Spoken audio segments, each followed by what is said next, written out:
अखेर जिल्हा रुग्णालय प्रशासन टाळ्यावर। रायगड जिल्हा सामान्य रुग्णालय अलिबाग येथे आरसीएफ कंपनीकडून सीएसआर निधीतून देण्यात आलेल्या मदतीवरून मोठा गोंधळ उडाल्याचे समोर आले आहे। माहिती अधिकार कार्यकर्ते संजय सावंत यांनी दाखल केलेल्या अर्जाच्या उत्तरातून हा प्रकार उघड झाला आहे। 2020-21 या आर्थिक वर्षात आरसीएफ कंपनीकडून जिल्हा रुग्णालय अलिबाग यांना सुमारे 74.69 लाखांचा निधी प्राप्त झाला होता। मात्र सुरुवातीला या निधीबाबत निरंक माहिती देण्यात आल्याने संशय निर्माण झाला होता।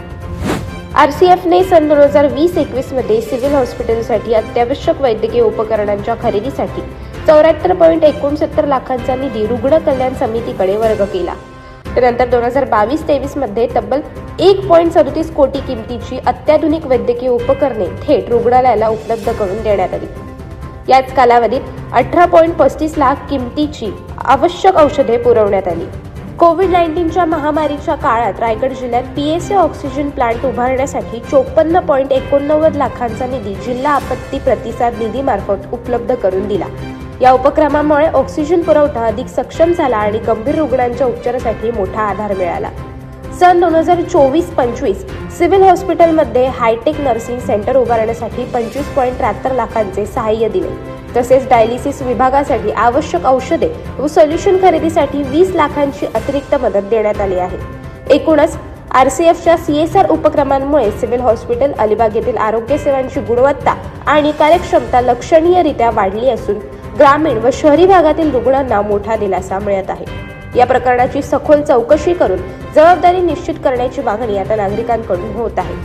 दरम्यान रुग्णालय प्रशासनाने दिलेल्या स्पष्टीकरणात नमूद केले आहे की संबंधित निधी कोविड-19 संदर्भात देण्यात आलेला नसल्याने माहिती देताना गैरसमज झाला। त्यामुळे त्या काळात निधी मिळाल्याची नोंद असूनही निरंक माहिती देण्यात आली आहे।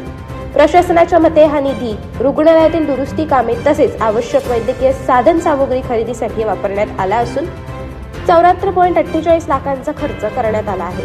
याशिवाय दुसऱ्या पत्रानुसार सन 2022-23 या कालावधीत आरसीएफ कंपनीमार्फत सीएसआर अंतर्गत उपकरणे साधन सामुग्री व यंत्रसामुग्री देणगी स्वरूपात जिल्हा रुग्णालयाला देण्यात आल्याचे स्पष्ट झाले आहे।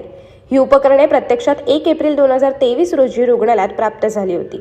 त्यामुळे या आधीच्या कालावधीत माहिती मागितल्यावर नोंदीत ती दिसत नसल्याने निरंक उत्तर देण्यात आल्याचे प्रशासनाने स्पष्ट केले आहे। अशाच अनेक घटना आणि बातम्या जाणून घेण्यासाठी सबस्क्राईब करा आमचे YouTube चॅनल केवी न्यूज आणि इन्स्टा पेज कृषीवल न्यूजला फॉलो करा।